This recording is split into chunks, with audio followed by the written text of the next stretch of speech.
Hello, I'm the Angry Spork. Lobo is a space biker slash bounty hunter priding himself on always fulfilling his contract. And today, we see him go to Gotham City for a very special target. I'm taking issue with Batman slash Lobo, set in one of the fringe realities that is Elseworlds. So let's see if this one-shot makes us want to turn the page, or turn our heads.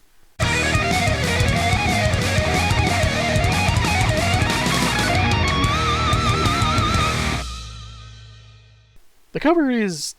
yikes. I don't want to call it bad, just not much to my liking. You got Lobo in a stitched-up bat suit, holding a bloody meat hook, even his dog is dressed up. And man, that Joker looks horrifyingly bizarre. And not just because he's apparently wearing a suit covered in ha-ha laugh text. You'll like the way you look. I guarantee it. So please don't use your Joker gas on us. Written by the late Alan Grant, with art by Simon Billsley and Nathan Eyring, this tale begins with Batman slamming his foot into the Joker's face.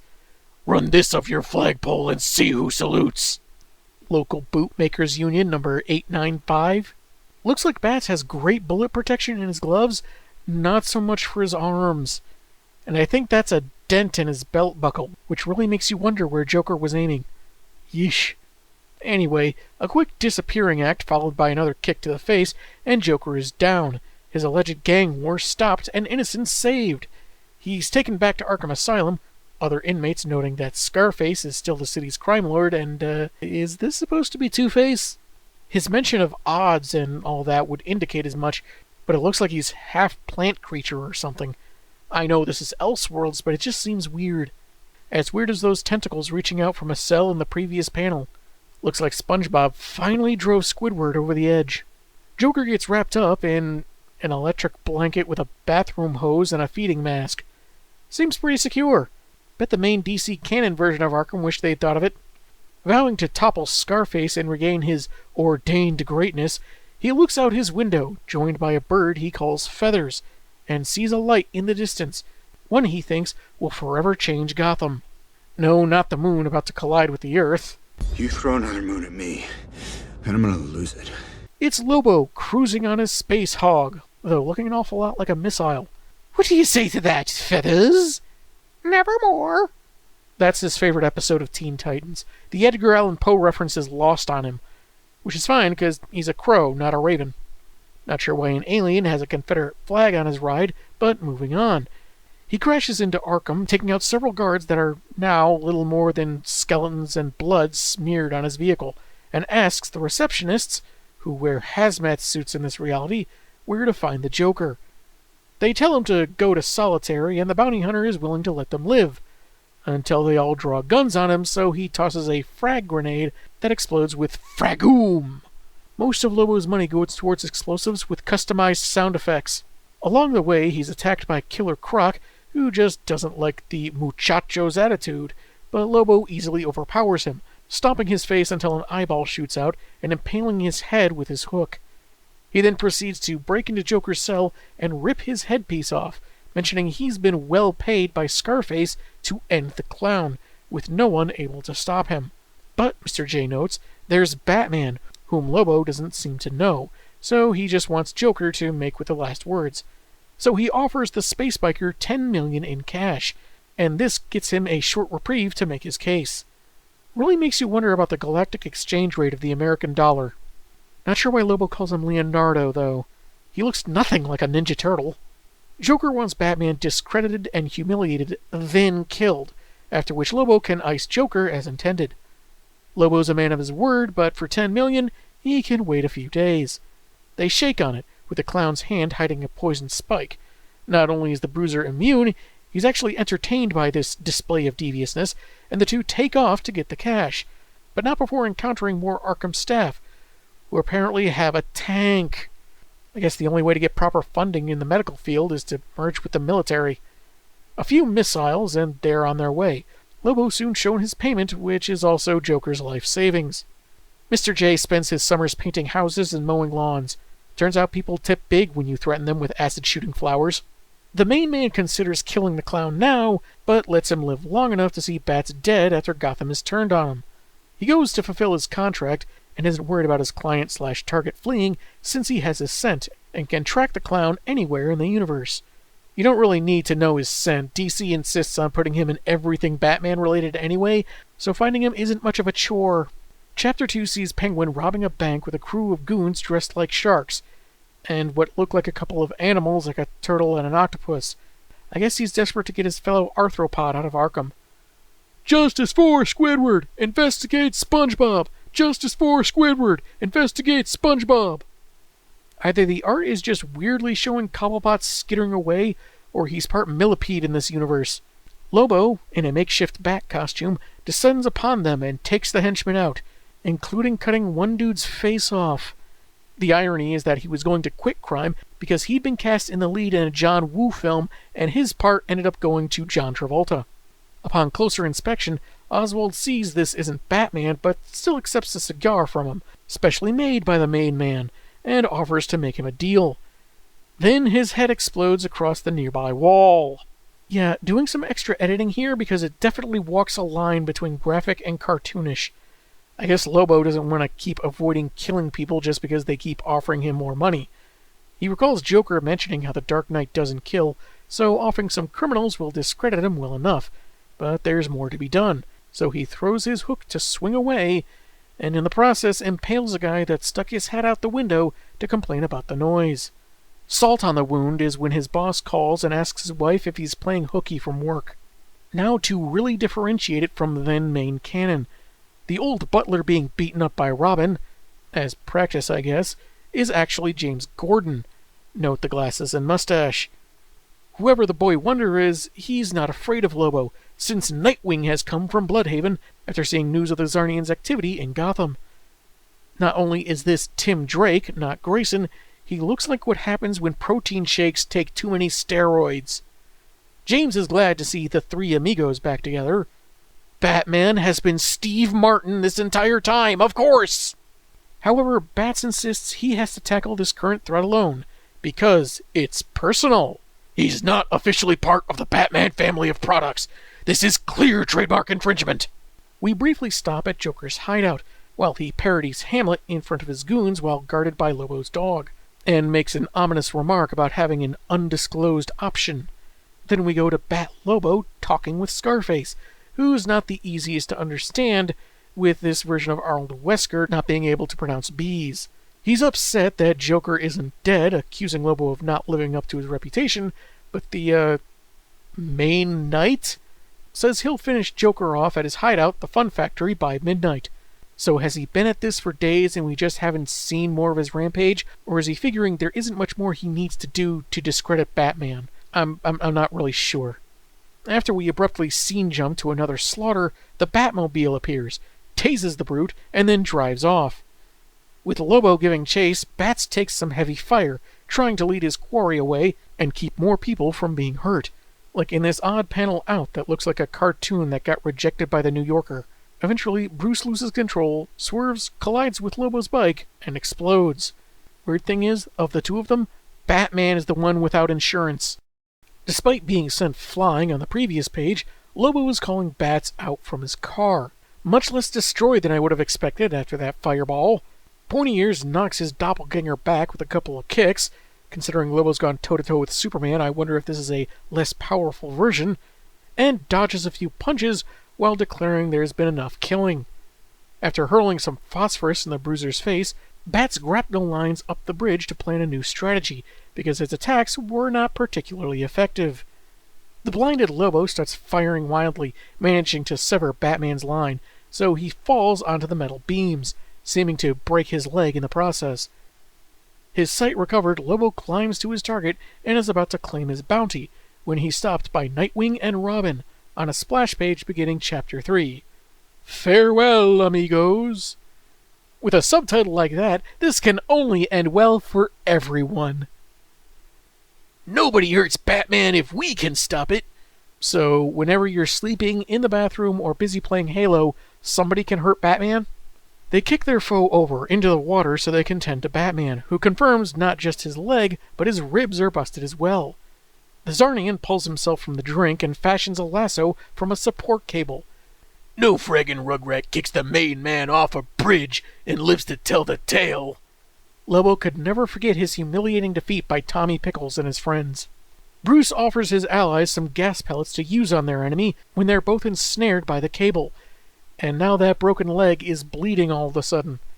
I guess previous shots were too far away, and if you looked really closely at the chapter's opening page, it might detail bones sticking out, but it's not colored right, so who knows. Anyway, with the other end of the cable tied to a steel beam, their backs break when the line goes taut, killing them instantly. In a rage, Batman uses the gas pellets and does the only thing he can do: take Lobo into the river with him and retreat. "You can swim, but you can't hide. I got your scent, Bat Dude. And as some constructive criticism, you use way too much Calvin Klein.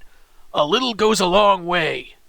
The next day, as a horrifying news anchor reports the deaths of two heroes and is handed something by a woman in lingerie for some reason, Commissioner Alfred Pennyworth declares the police will hunt down the two reported Batmen and terminate them.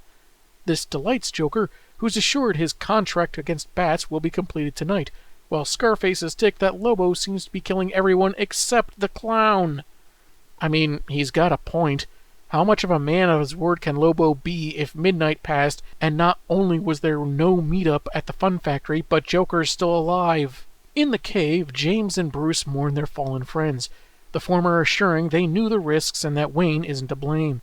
With the only thing even mildly affecting Lobo being gas, and that didn't last very long, James suggests the Dark Knight Returns suit, used previously in a fight against Superman, who in this world is also known as Jimmy Olsen.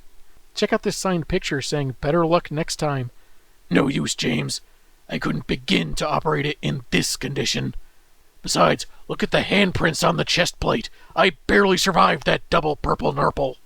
Conveniently, a DNA test Bats has been running is complete, and the results may convince Joker to call off his tenacious alien hitman. We begin Chapter 4 with a splash page where Batman is in a different mech suit as he lands on Lobo, who's ditched his own Bat costume. "Sheesh, you've been eating your spinach!" Popeye cartoons are surprisingly popular throughout the galaxy. Who knew? Maybe if someone told Universal Studios, they'd apologize to Gendy Tartakovsky and let him finish that Popeye movie he was working on. On top of police headquarters, as the commissioner and his men evacuate, you may be wondering why Bats can use this suit. Because it's being operated by James. It's almost as if Alan Grant saw a glimpse of the future. Lobo can detect a different scent coming from his opponent, if the cheesier dialogue wasn't indicator enough. The actual Dark Knight has made his way to the last known Joker hideout, limping inside, avoiding one trap, but getting caught in another. "The doctor said to keep my leg elevated, but this is ridiculous." After knocking the Batmech around some, Lobo throws it off a very tall building, lands on it, then peels the emblem off to reveal James inside. Then we jump to a flashback of the guy who murdered Dr. and Mrs. Wayne taking off with their son. Their other son, Joey, whom Bruce vows to find on their parents' grave. Joker is actually his twin brother, which is a little difficult for the clown to believe, as Lobo walks in with James on the giant mech. The faithful butler breathes his last, and Batman swears the bounty hunter will pay for what he's done. With the mech's emblem now part of his jacket as a trophy, Lobo finds that hard to believe, knocking the crippled Batman free and preparing to finally kill him. Fortunately, Bruce whipped up a much stronger batch of gas, managing to knock the alien out, and denying Joker the opportunity to kill him. Though even point blank, I don't think a regular Earth bullet would do the job. Also, calling pointy ears bro. I guess he's accepted their brotherhood in between panels. But no time for a family reunion, as Scarface shows up, figuring if you want a murderous clown rival dead, you gotta do it yourself, joined by his gun-toting goons, and a walrus. Go, Joe! So I guess that minion is on loan from the Mad Hatter?